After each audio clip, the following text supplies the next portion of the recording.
Hello everyone. तो आज हम पढ़ने वाले हैं चैप्टर 3 पेक्टोरल रीजन के बारे में। क्या लिख के दिया है यहाँ पे कि the pectoral region lies on the front of the chest. Chest के आगे की साइड प्रेजेंट है। It essentially consist of structure that connect the upper limb to the anterolateral chest wall.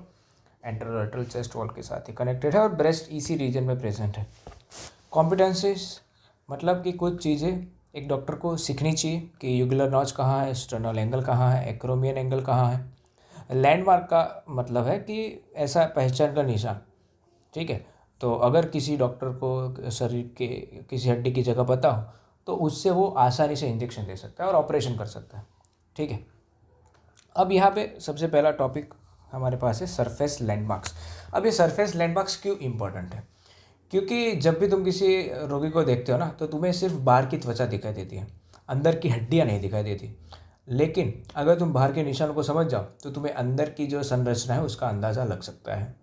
उदाहरण तरीके जैसे कि तुम्हें किसी के सीने में इंजेक्शन देना है तो तुम पहले ये देखोगे कि हड्डी कहाँ है, फिर सुई डालोगे, ठीक है। और जो लैंडमार्क है वो ऐसा करने में हमें मदद करते हैं। और क्या लिख के दिया है यहाँ पे? Clinical integration of the gross anatomy. Gross anatomy का मतलब क्या है कि the study of the body structures that are large enough to be seen with the naked eye without needing a microscope, ठीक है। सबसे पहले हमें बात की है क्लेविकल के बारे में। क्लेविकल हमने पूरा का पूरा डिटेल में कवर कर लिया है। यहाँ पे लिखा है कि it lies horizontally at the root of the neck separating it from the front of the chest. The bone is subcutaneous. Subcutaneous है मतलब जस्ट बीनीथ द स्किन है। And therefore palpable throughout it length. Palpable throughout its length का मतलब ये है कि ये हड्डी जो है वह त्वचा के बिल्कुल नीचे है और बाहर की ओर से अच्छे से देख और छू सकते हो, ठीक है। मतलब हाथ से छूकर अगर किसी चीज़ को महसूस करना है तो इसी को हम बोलते हैं पैल्पेबल। पैल्पेटेट करना मतलब हाथ से छूकर पता करना, ठीक है।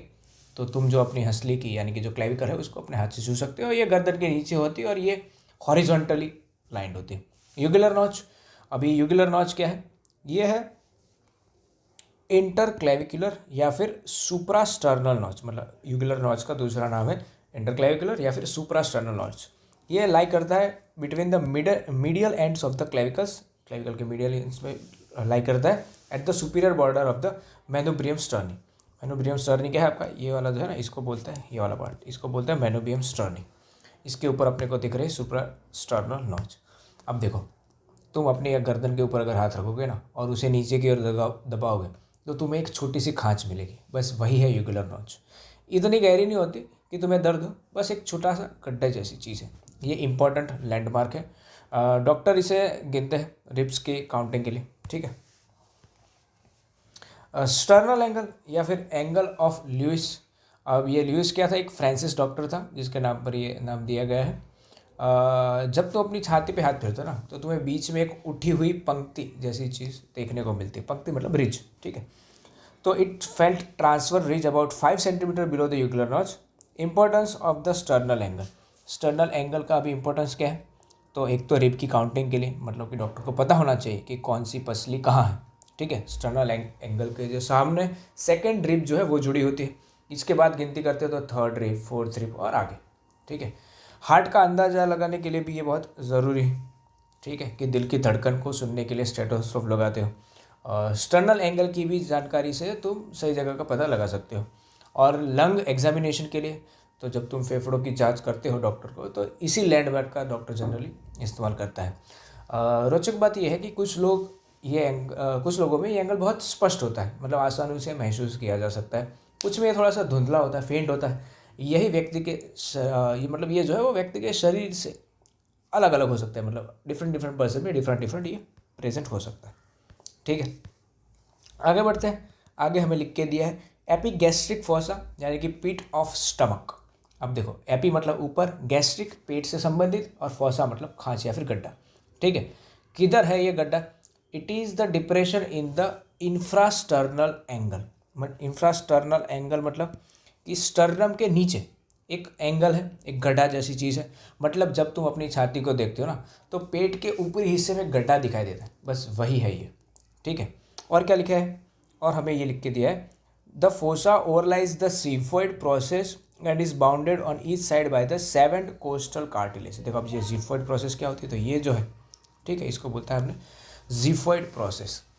तो इस गड्ढे के अंदर स्टर्नम का जो नीचे का हिस्सा होता है ना, वो तलवार के जैसे दिखता है, ठीक है। और ये किधर है, तो दोनों ओर से सातवीं जो पसली है उसकी उपस्थिति इसे सीमित करती है। इसका मतलब क्या है कि सेवेंथ रिब के आसपास ये प्रेजेंट है, ठीक है। आगे बढ़ते हैं। आगे हमें दिया गया है निपल के बारे में। निपल के बारे में ये लिखा दिया है कि it is markedly variable in position in females, मतलब फीमेल के अंदर इसकी पोजीशन कैसी है, डिफरेंट है, अलग अलग है महिलाओं के अंदर, ठीक है। यानी कि महिलाओं की निपल की जगह एक जैसी नहीं होती, महिला से महिला में ये अलग अलग होती है। It usually lies in the fourth intercostal space just medial to the mid clavicular line, ठीक है।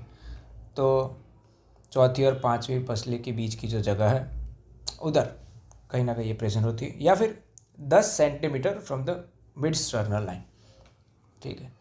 तो मिड स्टर्नम यानी कि जो स्टर्नम के बीच की रेखा है उससे 10 सेंटीमीटर दूर हो सकती है। देखो, महत्वपूर्ण बात यह है कि महिलाओं में निपल अलग अलग जगह हो सकता है, पेट की साइज़ अलग अलग हो सकती है, स्तन का आकार अलग अलग हो सकता है, और उम्र के साथ बदलाव आता है, ठीक है। अब और क्या लिख के दिया हमें, infra clavicular fossa, infraclavicular fossa, ठीक है, यहाँ पे लिख के दिया है। उससे पहले अगर मैं इसकी बात कर दूँ तुम्हें, तो क्या लिखा है, nipple is surrounded by pigmented circular area, जिसको बोलते हैं एरियल, ठीक है। मतलब निपल के आसपास का जो एरिया होता है ना, इसको एरियल बोलते हैं। ये निपल है, उसके आसपास का ये वाला जो एरिया है इसको एरियल बोलते हैं, ठीक है। आगे बढ़ते हैं। आगे हमें लिख के दिया है infraclavicular fossa. Infraclavicular fossa के बारे में ये लिख के दिया है कि it is the junction of the clavicle, मतलब क्लेविकल का ये junction, it is medially by the pectoralis major laterally by the anterior fibres of the deltoid and superiorly by the clavicle. मतलब ये कहाँ से किसकी वजह से जुड़ा हुआ है, तो ये हमें यहाँ पे क्लियरली दिखा गया है, ठीक है। क्लिनिकल इंपॉर्टेंस इसका ये है थोड़ा सा कि सबक्लेवियन वेन और आर्टरी यहाँ से पास होती है, डॉक्टर यहाँ से कैथेटर डाल सकते हैं, ठीक है। और एक बहुत ही इंपॉर्टेंट लैंडमार्क है। उसके बाद है कोराकॉइड प्रोसेस। कोराकॉइड प्रोसेस कैपिला की जो है वो लाइस 2 सेंटीमीटर बिलो द क्लेविकल, मतलब कि कंधे की जो हमारी हड्डी है ना, उसका एक भाग है जिसको हम बोलते हैं कोराकॉइड, है ना। कोराकॉइड कौवे की चोंच के जैसा पार्ट है, इसीलिए इसका नाम ऐसा है। और ये जो हमारा क्लेविकल है ना, उससे बिल्कुल नीचे है, लगभग 2.5 सेंटीमीटर कैसा ये गहरा है। उसके बाद हमने लिखा है इन द इंफ्ला क्लेविकुलर फोसा। अब देखो, ये कहना चाहता है कि ये इतना गहरा होता है कि आमतौर पर हाथ से बाहर से छू नहीं सकते, क्योंकि ये जो हड्डी है वो मांसपेशियों के अंदर छिपी होती है, ठीक है। उसके बाद हम बात करते हैं एक्रोमियन प्रोसेस की। तो एक्रोमियन प्रोसेस जो है, it is pyramidal space between the acromion process में लिखा है of the scapula lies subcutaneously forming the top of the shoulder. मतलब अपने कंधे पे जब तुम हाथ रखोगे तो जो सबसे ऊपर की नोक मिले बस वही है एक्रोमियन प्रोसेस। ये सबसे आगे की ओर निकली होती है। इसका इम्पोर्टेंस ये है कि जब हम बाइसेप्स या फिर साइड में आर्म पे जब हम इंजेक्शन देते हैं ना, तो इसका ध्यान रखते हैं। शोल्डर की एग्जामिनेशन के लिए ये बहुत ही इंपॉर्टेंट लैंडमार्क है और काफ़ी सारे मसल्स यहाँ से जुड़े होते हैं, ठीक है। एक्जिला यानी कि बगल, जिसे हम बोलते हैं कक्ष या फिर बगल, पिरामिड की तरह 4 भुजाओं वाला ये होता है और बीच में स्पेस होती है। तो मतलब जब तुम अपने आर्म को अपनी बॉडी से दूर करोगे तो बगल में एक खाली जगह बन जाती है, ठीक है। किसके बीच में, तुम्हारे आर्म और चेस्ट के बीच में, ठीक है। इसका इम्पोर्टेंस ये है कि यहाँ पे लिम्फ नोड्स है बहुत सारी, एक्जिला के अंदर बहुत सारी लिम्फ नोड्स होती है। कैंसर एग्जामिनेशन के लिए भी ये बहुत इंपॉर्टेंट है कि जब हम ब्रेस्ट कैंसर को चेक करते हैं तब हम ये एक्जिला को भी चेक करते हैं। काफ़ी इम्पोर्टेंट ब्लड वेसल्स भी यहाँ से जाती है और ये एक बहुत ही इम्पोर्टेंट एनाटॉमिकल स्पेस है, ठीक है। अब हम बात करते हैं एनाटॉमिकल लाइंस की। अब ये एनाटॉमिकल लाइंस जो है ना, ये कैसी है, एक काल्पनिक रेखाएं हैं जो कि डॉक्टर शरीर पर खींच सकते हैं ताकि बीमारी का पता चला सके, ठीक है। तो देखो, ये क्यों ज़रूरी है, क्योंकि शरीर के अंदर की चीज़ों को बाहर से समझने के लिए एक तो ज़रूरी है, ठीक है। रोग को सही को समझने के लिए ये ज़रूरी है। रोगियों से बात करते समय, ठीक है, जैसे कि आपके दाहिने फेफड़े के नीचे कुछ समस्या है, तो इस तरह से आप बात करने के लिए भी इसका इस्तेमाल कर सकते हो, ठीक है। हमें लिख के दिया है सबसे पहले मिड स्टर्नल लाइन, यानी कि जो सीना है उसके बीच की रेखा है ना, mid sternal line. It is the middle line of the sternum and it is passes through the mid sagittal plane, ठीक है। अब सेजिटल का मतलब होता है आगे से पीछे की दिशा में, ठीक है। मतलब ये रेखा शरीर को दो बराबर हिस्सों में बांटती है, दाहिना और बाएं, ठीक है।